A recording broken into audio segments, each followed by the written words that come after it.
Welcome back to my podcast Ngobrol dengan Gaya Milenial, sebuah podcast karya anak Korps Mahasiswa Amikom yang membahas mengenai topik yang berkaitan dengan studi ilmu hubungan internasional yang bisa kalian tonton di YouTube ataupun Spotify. Akhirnya ya, podcast Ngayal kembali tayang kembali dan mengudara setelah kemarin sempat mengalami turbulensi dan hilang radar di segitiga Bermuda, namun akhirnya dapat kembali mengudara di langit Nusantara. Bersama saya Muhammad Abdul Muammam, ditemani dengan teman saya Muhammad Iqbal Sumardi Laga dan juga bintang tamu spesial kita hari ini yaitu Bapak Adit Yasmi. Halo. Selaku dosen sekaligus pembina dari Komahi Amikom dan juga sebagai pandit football. Oh, pandit football ya. Ya. Selamat siang. Selamat siang, oke. Gimana kabarnya Pak? Sehat, alhamdulillah ya, walaupun hujan kayak seperti ini ya. Cuacanya hujan ya, tapi tetap semangat lah ya. Akhir-akhir ini ada kesibukan apa aja Pak? Akhir-akhir ini kesibukan ya seperti biasa ya, karena sudah kembali perkuliahan ya setelah UTS, akhirnya ya kembali ke kelas dan tentu saja ya sibuk nonton Piala Dunia kali ini kan ya. Karena ada Piala Dunia yang digelar hari ini. Sama seperti topik kita hari ini yaitu yang berkaitan tentang Piala Dunia di Qatar yang ada kaitannya dengan politiknya juga, tentang ada nggak sih kegiatan politik dalam sepak bola seperti itu. Oke. Mungkin sebelum lanjut ya Pak, kita bisa buka masker dulu biar pembicaraan kita lebih mudah ya. Mudah ya. Oke. Iya, biar aman kan. Oke. Siap. Nih udah buka masker. Nah, udah bersama Pak Adit juga. Kita tadi bilang dia juga sebagai pandit football kan. Nah, tapi sebelum kita masuk ke topik pembahasan kita ini, pastinya kan tadi Bapak juga bilang bahwasanya kesibukannya juga selain mengajar, kuliah itu nonton Piala Dunia sekarang kan kita tahu. Kita juga bareng nonton kan. Nah, mungkin pasti setiap orang punya jagoannya nih, punya tim jagoan dari tim Piala Dunia. Entah Bapak ada tim jagoannya siapa dan kenapa sih memilih tim itu gitu? Oke. Kalau jagoan ya, kalau negara itu sebenarnya saya pengennya negara kita sendiri sebenarnya. Indonesia untuk ke Piala Dunia. Tapi ya masih jauh kayaknya ya, belum nyampe ke sana. Ya paling yang punya ikatan tinggi ya di sana ya paling kalau khusus untuk Piala Dunia 2022 ini saya pengennya Messi dapat Piala Dunia karena kan terakhir ya saya tim Messi bukan tim Ronaldo ya, mungkin tim Ronaldo ya, jadi pengennya Messi, tapi kalau mungkin Messi nggak bisa ya second home saya Inggris mudah-mudahan bisa coming home ya, football's coming home mudah-mudahan. Tapi ya, dua itulah. Sama yang terakhir menarik permainannya itu Prancis, saya kira masih tetap stabil sampai sejauh ini, juara bertahan ya, langsung lolos 2 pertandingan kayak gitu. Ya itu mungkin ya. Dan Prancis itu udah menghentikan kutukannya yang dibikin dia sendiri ya? Ya, kutukan juara dunia yang tidak lolos grup gitu kan. Tahun 2002 apa 2006 gitu. 2006 zamannya 2002 ya. Eranya Zidane yang kalah di pertandingan pembuka lawan Senegal 1-0 gitu kan. Jadi kalah di sana. Sama kutukan-kutukan selanjutnya kan 2006 itu kalau nggak salah Spanyol apa ya? Spanyol atau Italia? Spanyol itu 2014 kan nggak lolos grup juga kan, kalah sama Belanda dan tim yang lain nggak salah. 2018 Jerman juga. 2006 siapa ya? Cuma lupa. Juara dari 2004 berarti ya. Sorry 2002. Brazil. Brazil lolos tapi dia kalah di perempat final nggak salah lawan Prancis ya. Yang di final kalah lawan Italia nggak salah. Iya. Bisa menggebah kutukan sejauh ini gitu ya, karena tanpa Benzema kayaknya masih ada Mbappe. Iya benar, masih ada Mbappe. Nah, mungkin tadi udah ngobrol cukup panjang nih Pak. Tadi mau nanya juga nih, kan Pak Adit kan kalau nggak salah pernah belajar di Inggris kan. Nah, tepatnya di kota Liverpool. Nah, gimana nih rupiahnya di sepak bola di sana ketika event Piala Dunia atau Euro berlangsung nih. Nah, apa saja sih atau ada nggak budaya yang sepak bola di sana yang tidak ada di Indonesia. Nah kayak misalnya nih kemarin kan ketika Inggris main di Euro itu banyak kantor-kantor yang waktu pulangnya lebih cepat karena timnas Inggris main dengan tujuan agar orang-orang bisa menonton dan mendukung tim Inggris itu sendiri. Nah pertanyaan tuh budaya unik sepak bola di Inggris yang lain itu apa sih Pak selain itu juga? Oke, ya karena saya sempat jadi warlock di sana ya selama 1 tahun. Ya di Inggris memang negara sepak bola sih. Apalagi kalau event-event besar, Piala Dunia, Euro itu kan pas summer ya, musim panas. Rata-rata ya pada liburan, terutama student ya, mahasiswa gitu kan, pada liburan. Terus ya kalau tadi kantor-kantor ya, lebih mempercepat jam kerjanya karena supaya bisa mengikuti atau nonton Piala Dunia di situ.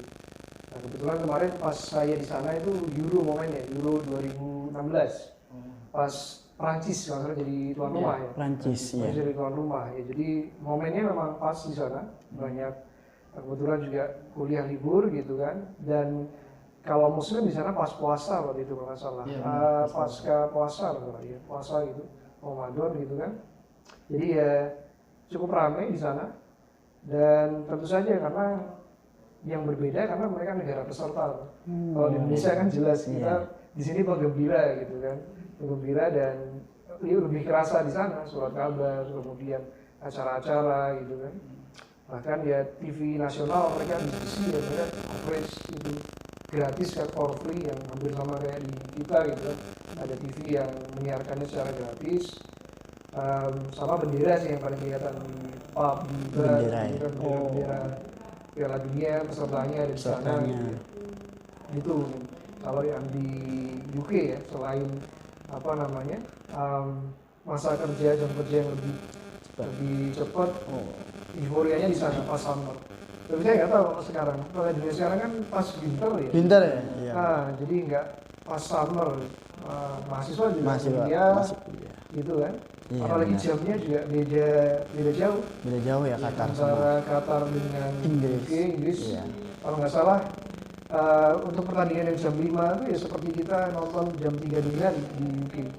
Karena dia kan kemarin jam 5 sore ya. Iya. Jam 5 sore itu seperti ya kita nonton jam 3 dini hari di sini. Mereka harus bangun pagi. Jadi banyak yang ketinggalan katanya. Kalau saya baca di Twitter tuh miss pertandingan jam 5 karena terlalu pagi. Terlalu pagi ya bagi sana. Jamnya di sana. Ngomongin tentang event akbar nih. Kenapa sih banyak negara yang mengajukan diri sebagai tuan rumah event olahraga seperti Piala Dunia ini? Untuk apa sih kepentingannya yang biasa mereka bawa gitu Pak? Ya, oke. Saya kira ini menarik, bahasannya menarik kalau kita tarik dari sepak bola ya, kenapa atau event olahraga besar tadi ya sebutannya kata Mas Nabil, kok banyak negara-negara berebut ingin jadi tuan rumah. Ini kalau kita tarik ke garis geopolitik ya atau politik luar negeri memang ada hubungannya dengan diplomasi, terutama untuk memperkuat kaitannya dengan soft power. Ini kalau teman-teman baca ya atau setelah ini mungkin googling gitu di Google Scholar ada istilahnya hosting mega sport event. Jadi ini negara-negara emang berebut di sana supaya mendapatkan tadi menancapkan buku yang lebih tajam soal soft powernya mereka. Gitu kan. Terutama untuk negara-negara yang memang secara hard power ya, militer, ekonomi sulit untuk melampaui 2 besar atau 3 besar di sana ya, US dan Tiongkok gitu. Makanya kita lihat ya beberapa negara Asia kan nama-namanya mulai muncul ya, beberapa tahun terakhir gitu. Dimulai dari 2002 kan ada Jepang di sana, Korea juga. Olimpiade pun sama. Terakhir kemarin juga Jepang. Ya 2008 ada Beijing yang waktu itu masih emerging ya, pertama kali baru kemudian bangkit jadi negara besar. Rusia 2018 kan itu juga. Saya kira juga ada di sana. Dan ya terakhir ini kita melihat ada Qatar gitu kan di 2022. Memang itu ada kaitannya dengan soft power gitu yang mereka coba naikkan supaya nantinya mereka punya posisi tawar yang lebih karena mereka nggak punya power ya. Terus ada militer beberapa negara tadi kalau disebutkan militernya nggak sekuat negara-negara besar lainnya gitu, terutama di Eropa daratan. Makanya banyak berebut untuk menjadi hosting sport media event namanya, entah itu Olimpiade, World Cup atau Asian Games gitu. Karena mereka ingin memperkuat soft power-nya di diplomasi itu Pak. Oh iya. Oke, masuk ke Piala Dunia nih. Jika kita menilik 3 periode ke belakang, yaitu tuan rumahnya itu ada Brazil, kemudian Afrika Selatan dan Rusia. Ya. Itu tuh kan tergabung dalam organisasi BRICS. Nah, Ya. itu tuh organisasi apa sih Pak? Terus siapa aja yang tergabung ke dalam organisasi tersebut? Oke, ya sesuai dengan namanya ya, BRICS. Istilah yang muncul tahun 2000-2001-an. Iya. Ketika lembaga dari Amerika Serikat itu memprediksi katanya akan ada 5 negara yang kuat secara ekonomi. Brazil, kemudian negara Rusia, India, China, dan South Africa. South Africa. BRICS di situ. Nah, jadi itu memang organisasi yang awalnya ya dari laporan Goldman Sachs kalau nggak salah, baca di sana 5 negara itu yang akan menjadi emerging. Dan kemudian ya mereka berkumpul, memang tidak secara resmi ya, dalam artian bentuk organisasi seperti ASEAN atau Uni Eropa misalnya secara regional gitu, tapi mereka adalah based on ekonomi. Dan ya kelihatan sekali di sana negara-negara besar semua secara ekonomi kan. Cina terutama di sana. Iya. Kemudian kalau di Afrika jelas yang megang di kontinen itu ya South Africa, Afrika Selatan ya. Satu-satunya negara di Afrika yang punya maskapai penerbangan gitu. Dibanding negara-negara lain, karena negara Afrika lain nggak ada yang punya maskapai penerbangan selain South Africa. Terus Brazil ya, karena mereka juga menguasa di Amerika Latin. Secara ekonomi, secara pemerintahan mereka juga pengaruhnya besar. Apalagi kalau kemarin kan sempat ganti presiden ya, dari Bolsonaro kemudian ke Lula. Politik domestik mereka, kalau istilahnya mereka itu Indonesianya di Asia Tenggara gitu kan. Mereka adalah Indonesianya di Amerika Latin. Ada sedikit apa di Brazil, pasti Amerika Latin akan ada dinamika tersendiri. Sama satu lagi India jelas, karena populasi mereka ya bersama dengan Tiongkok, maka mereka dianggap ekonominya balik. Termasuk ya ini sebenarnya juga mirip-mirip juga di antara Cina dengan atau Tiongkok dengan India itu banyak diasporanya. Orang India kan banyak keluar dari India menempati posisi strategis. Kalau secara kita bicara soal digital ya, penguasanya kan orang-orang India. Kemudian South Africa, Tiongkok keluar semua kan dari Tiongkok, kemudian menempati posisi-posisi strategis di sana. Jadi mereka BRICS ini adalah sekumpulan aliansi, mungkin begitu. Aliansi ya. Bukan organisasi, aliansi yang kuat secara ekonomi. Secara ekonomi berarti ya di sana. Terus tujuan utama dari organisasi ini, aliansi ini tuh apa sih? Aliansi ini, ya ini sebenarnya menarik kalau kita lihat. Karena ada Tiongkok sih terutama, karena ada Cina di sana. Mereka mencoba membuat satu alternatif, kekuatan poros alternatif dari negara yang lain gitu kan. Nah, kita bisa lihat di sana bagaimana mereka punya lawannya dari World Bank, dari AIIB, ASEAN Infrastructure Investment Bank. Jadi donatur terbesarnya Tiongkok, tapi mereka juga mengajak negara-negara lain di BRICS. Brazil juga ikutan, India juga ikutan, gitu kan. South Africa apalagi.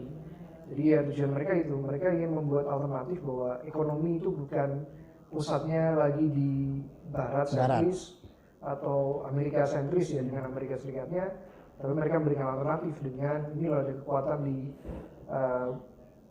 pusaran bumi yang lain gitu kan, di Asia, daerah selatan, kemudian beberapa di Amerika Latin. Amerika Latin, iya benar. Ada di sana. Nah, mungkin kan dari 3 periode ke belakang kita lihatnya Pak. Berarti mulai dari Afrika Selatan yang pada 2010, Brazil pada tahun 2014 dan Rusia 2018. Nah, di balik pencalonan diri menjadi tuan rumah itu kan pasti ada tujuan atau kepentingan masing-masing. Nah, dari 3 negara itu apa aja sih kepentingan yang mereka bawa? Kayak Brazil apa dan Afrika Selatan dan Rusia itu pastinya ada kepentingan itu. Oke. Nah, kalau Brazil ini jelas ya, Brazil kebetulan 3-3-nya berarti dia memang Brazil, South Afrika sama Rusia. Sama Rusia. Oke. Nah, memang kalau Brazil dan Rusia ya, terutama itu kan propaganda sebenarnya.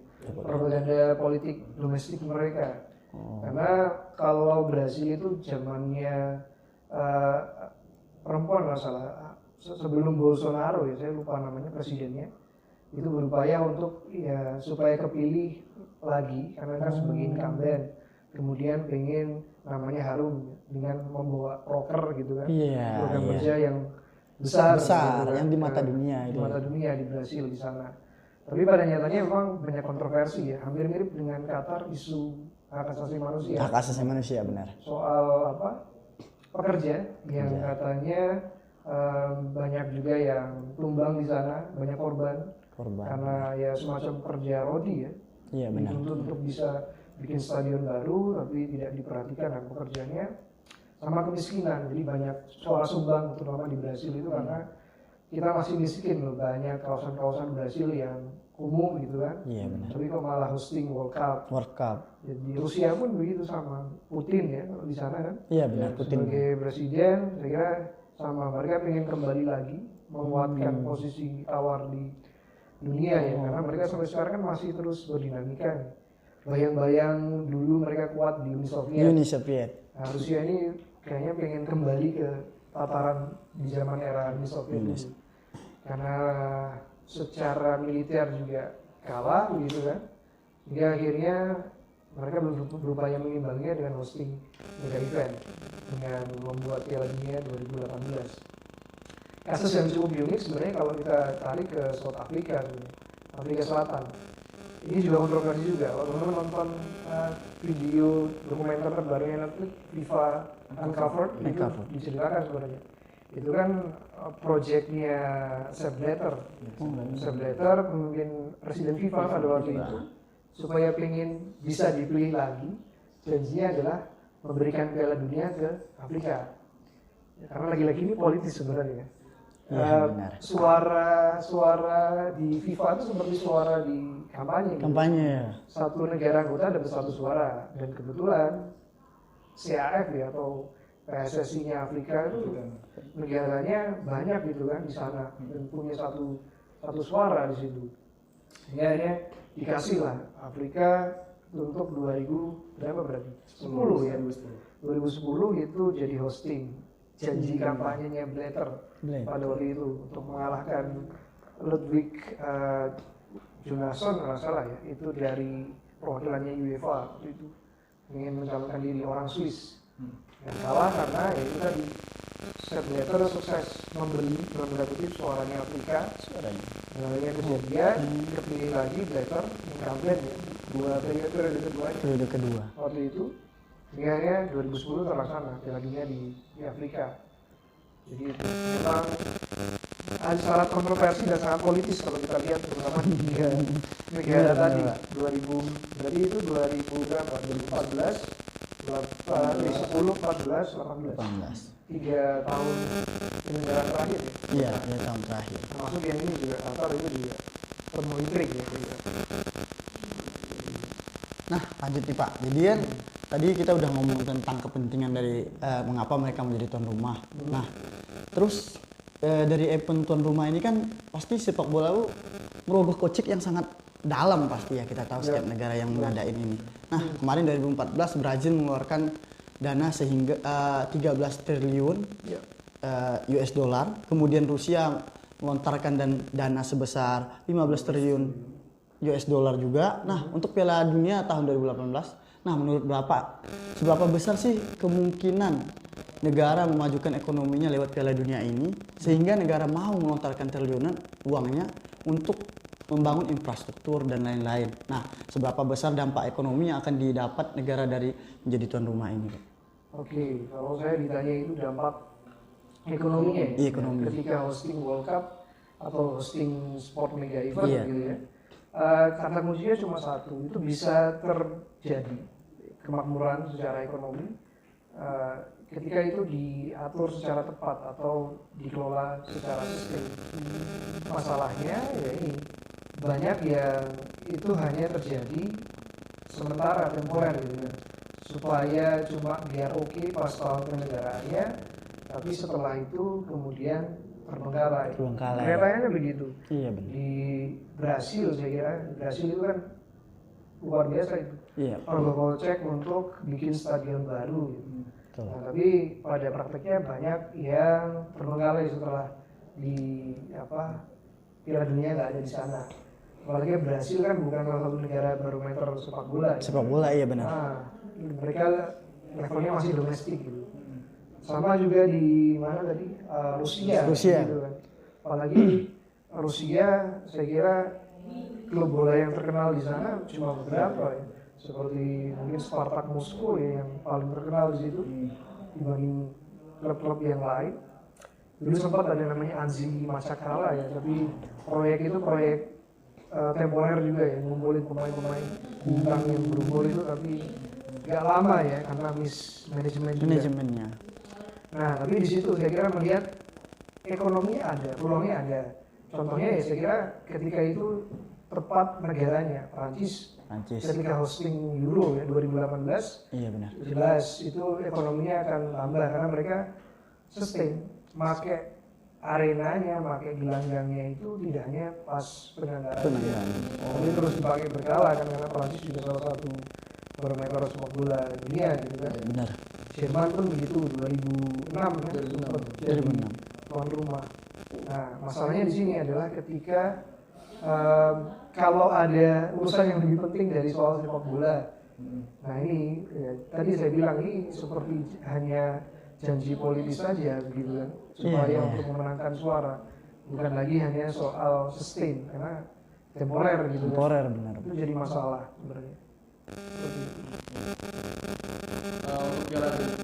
Untuk Piala Dunia tahun ini kan bertempat di Qatar ya. Tadi udah sempat disinggung kepentingan dari 3 periode yang lalu. Ya. Kemudian untuk tahun ini nih di Qatar itu kepentingannya apa sih bagi mereka gitu? Oke, nah Qatar ini menarik. Kalau keuntungan ekonomi jelas, mereka nggak mikir ke sana karena duit mereka nggak ada serinya. Iya benar Pak, benar. Di Qatar itu nggak ada seri, jadi mau sponsor berapapun, walaupun nanti setelah Piala Dunia nggak dipakai, ya mereka nggak bakal rugi gitu kan, karena selama cadangan minyaknya masih ada di sana, gitu ya, masih bisa hidup orang-orangnya di sana. Qatar ini jelas, kalau saya baca ya, ini sebenarnya juga ada penelitiannya bahwa Qatar itu dibalut oleh kepentingan kebijakan pemerintahnya. Mereka tidak hanya soal soft power ya, dalam artian untuk meraih posisi tawar yang lebih tinggi di politik dunia, tapi mereka juga merencanakan program namanya sport tourism, turisme olahraga. Karena mereka yakin kalau mereka fokus di turisme, mereka tidak seperti negara-negara Eropa yang punya landmark. Kayak misal Prancis kan mereka punya Eiffel, kemudian di Itali mereka punya Colosseum, punya Menara Pisa gitu kan, yang secara sejarah menarik atau dinami. Di Qatar itu apa gitu kan? Qatar kan lahan tandus sebenarnya. Nggak ada apa-apa gitu kan. Nah kalau mau turisme ya turismenya apa? Buatan. Turisme dibikin gitu kan. Bikin, iya benar. Nah, makanya kemudian ya mereka melakukan sport tourism. Di endorse atau langsung dari kebijakan pemerintahannya. Dari Kementerian Olahraga dan juga Kementerian Pariwisatanya Qatar. Ya, sudah terbukti ini proyek yang berjenjang gitu. Dimulai dari MotoGP saya kira, Losail, punya sirkuit di sana. Sekarang juga jadi salah satu kota ya. Finalnya kalau salah di Losail juga. Stadionnya di Losail gitu. Terus F1 kemarin juga sempat mampir juga ke sana. Bikin sirkuit. Ya, hampir mirip dengan proyek Mandalika ya, kalau di Indonesia mereka bikin sirkuit juga. Terus ya ini Piala Dunia hostingnya. Bahkan katanya mereka sudah di booking untuk Olimpiade ke depan. Olimpiade Qatar juga akan ngambil dengan pulau yang sampai sekarang itu masih dibikin. Nah ini kan menarik ya, bahwa daerahnya belum ada, tapi sudah ditekan katanya Olimpiade akan digelar di sana, Olimpiade atau Asian Games gitu, akan digelar di sana, tapi pulaunya masih baru dibikin, baru akan dibuat 2026 atau 2024 akan selesai gitu. Jadi ya ini bukan semata hanya soft power, tapi sudah ada blueprintnya, sudah ada kebijakannya, bahwa mereka akan melakukan yang namanya sport tourism. lagi karena supaya ya mereka sepertinya nyadar nih kata minyak itu akan ada habisnya. Akan ada habisnya, benar Gitu Bang. kan. Jadi kemudian kayaknya mereka putar utang untuk gimana caranya uang yang masih ada sekarang diputar supaya besok nggak tergantung sama minyak. Minyak, benar. Makanya kemudian mereka bikin sport tourism di situ di Qatar. Berarti kegiatan politik Qatar di akhir-akhir ini itu lebih fokus ke sport tourism itu ya? Di samping itu, salah satunya kalau secara politik tingkat tingginya ya, high politicsnya jelas mereka juga pengen mendapatkan posisi tawar yang sama gitu kan. Terutama di Timur Tengah. Iya, Di teman-teman. Timur Tengah kan hegemoni Arab sekarang sudah mulai terkikis gitu kan. Apalagi dengan uang dari minyak tadi kan. Arab memang agak ketinggalan ya baru hari-hari ini kan kemudian mencoba lebih liberal ya, terbuka terhadap pembaruan. Iya, Nah, benar. Qatar ini pengen di sana, makanya mereka di Timur Tengah. Mereka pengen punya posisi tawar. Sempat ada upaya juga bersama Uni Emirat Arab kalau nggak salah. Nah, pun begitu di Eropa mereka juga pengen dapat posisi tawar yang lebih gitu. Caranya adalah ya tadi hosting sport mega event gitu. Di samping juga tadi sport tourism. Saya kira itu bisa dilihat juga. Nah, contoh besarnya itu tadi melanggengkan ajang-ajang banyak gitu. Nah, kalau di sepak bola khususnya saya pernah melakukan riset kecil juga, mereka bukan tanpa alasan gitu untuk mensponsori PSG, Paris Saint-Germain. Karena itu tadi mereka ingin dapat role model, apa bahasanya? Bukan role model, ambasador. Duta dari sport tourism mereka di mata dunia. Makanya kemudian mereka ngambil awalnya Neymar, ya dibeli PSG, kemudian Messi ya benar. dibeli PSG. Dan begitu mereka ditransfer ke PSG, itu sama saja mereka tanda tangan kontrak menjadi ambasadornya Qatar. Di Iya mata benar. dunia. Langsung kelihatan gitu ya, tampangnya Messi. Piala Dunia ini kayaknya juga mereka endorse bayar David Beckham sebagai ambasador. Iya benar, kemarin. Ada di sana. Jadi ya itu tadi soft power jelas sama kepentingan mereka bahwa mereka ingin dilihat terutama di Eropa daratan dan juga negara-negara lain yang besar secara politik. Oke. Masih di Qatar nih Pak. Kemarin itu kan sempat beredar tuh isu-isu kemanusiaan gitu. Iya. Nah sebenarnya itu tuh apa sih yang terjadi? Gimana sih ceritanya gitu? Oke, ini hampir sama sebenarnya. Isu-isu yang selalu hadir kalau World Cup-nya diberikan ke negara dunia ketiga gitu kan. Iya benar. Ini ya, itu kan dunia ketiga di mana masalah prosperity, kemakmuran itu belum merata gitu kan. Nah, seringkali dikritik gitu. Oh, negaranya aja belum maju gitu kan. Belum banyak yang dapat pekerjaan, masih banyak kemiskinan di sana kok tiba-tiba hosting World Cup gitu. Nah, itu yang terjadi kita lihat di Qatar hari ini gitu. Isu human rights ya, isu pekerja yang banyak kemudian diduga nggak dibayar layak, atau bahkan nggak dibayar kerja rodi gitu kan. Nah itu.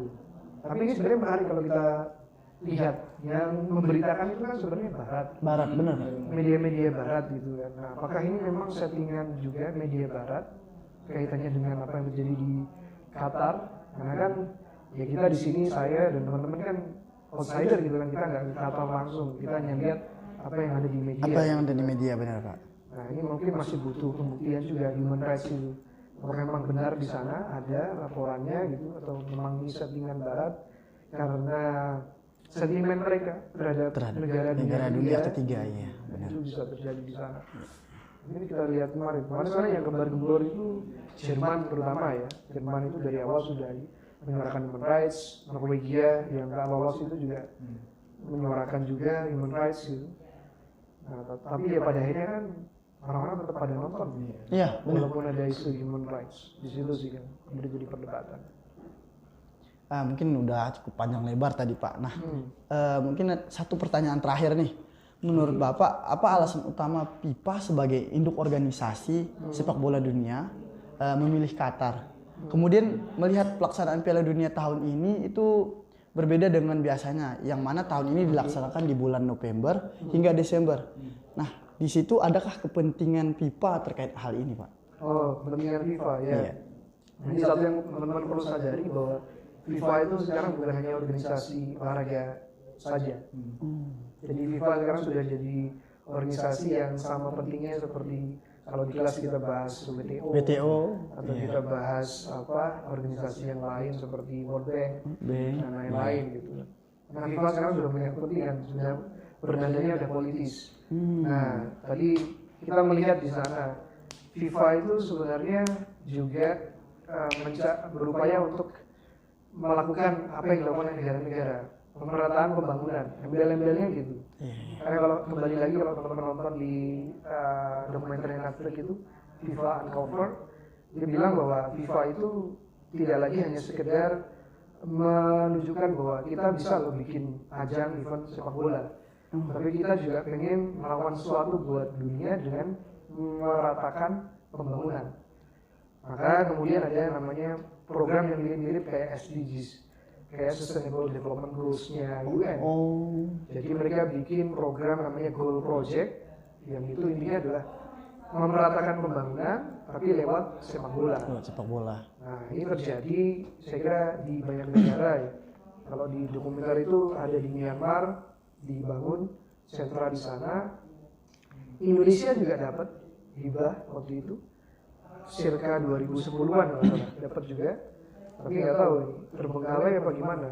Di salah satunya adalah bikin sarana sentra latihan ya di sekolah olahraga di Ragunan kalau nggak salah di Jakarta. Nah di sana sama kayak ini tadi memeratakan dengan melihat bahwa sepak bola bukan hanya milik Eropa saja. Terbukti dengan beberapa 4 atau 3 kali penyelenggaraan Piala Dunia terakhir ya.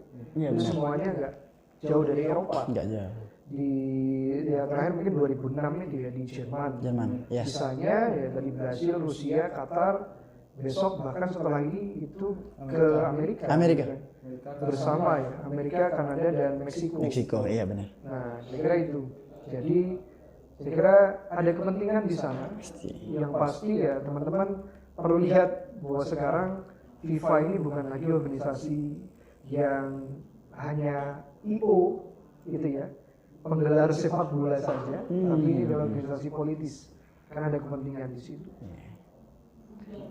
Mungkin tadi udah dari pertanyaan terakhir lah, kita udah ngobrol panjang lebar. Tidak kerasa ya? Iya Pak, sudah nggak terasa dari tadi kita udah berbicara tentang hari ini. Baik, mungkin tadi udah beberapa terkait pertanyaan tentang sepak bola, tentang Piala Dunia hari ini dan bahkan politik dan ekonomi kita udah bahas. Nah, kita mau mengucapkan terima kasih banyak ini Pak Adit mungkin sebagai dosen HI juga yang telah memberikan pemaparan tentang masalah sepak bola hari ini, yang berarti bisa kita tarik bahwasanya sepak bola itu bukan bicara tentang olahraga juga, jadi juga ada politik di situ, ada ekonomi dan sebagainya kan. Ada kepentingan pribadi. Saya juga menantikan ini. Sebenarnya ini bisa jadi potensi judul skripsi. Saya belum masuk. Karena sampai sejauh ini sudah ada yang masuk tapi belum sesuai dengan HI-nya. Jadi harapannya setelah ini mungkin kalau teman-teman HI ada yang nonton gitu, ya bisa sebenarnya diteliti gitu. Sepak bola dari kacamata HI termasuk judul skripsi sangat potensial. Nah hari ini kan soal negara ya. Iya benar Bang. Dan makanya itu anak HI harapannya bisa nonton Piala Dunia, bukan hanya sekedar nonton atau sekadar nonton saja ya, tapi juga melihat yang di luar itu, karena sepak bola kan lebih dari 90 menit sebenarnya. Apa yang di luar lapangan lebih menarik banget sekali benar. Ya mungkin tadi udah disampaikan kalau ada yang nonton entah itu dari angkatan yang udah lama bahkan angkatan 22 buat menggarap skripsi ya mungkin saya juga bisa ngambil judul itu buat besok nanti konsultasi langsung sama Pak Adit. Bisa dan ini bisa menambah wawasan juga tadi tentang podcast ini untuk anak HI bahkan mahasiswa umum. Kita ucapkan terima kasih lagi kembali dan mungkin ini bisa menambah nilai ya Bill ya dari kita sendiri juga dari Pak Adit selain dari mahasiswa umum dan teman-teman lainnya. Mungkin itu ya Bill silahkan ditutup mungkin. Ya mungkin demikian Ngayal Podcast episode pertama ini. Saya selaku host Muhammad Nabil Muhammad serta rekan saya Muhammad Iglan Sumardilaga undur diri, selamat beraktivitas dan sampai ketemu di next episode. Bye.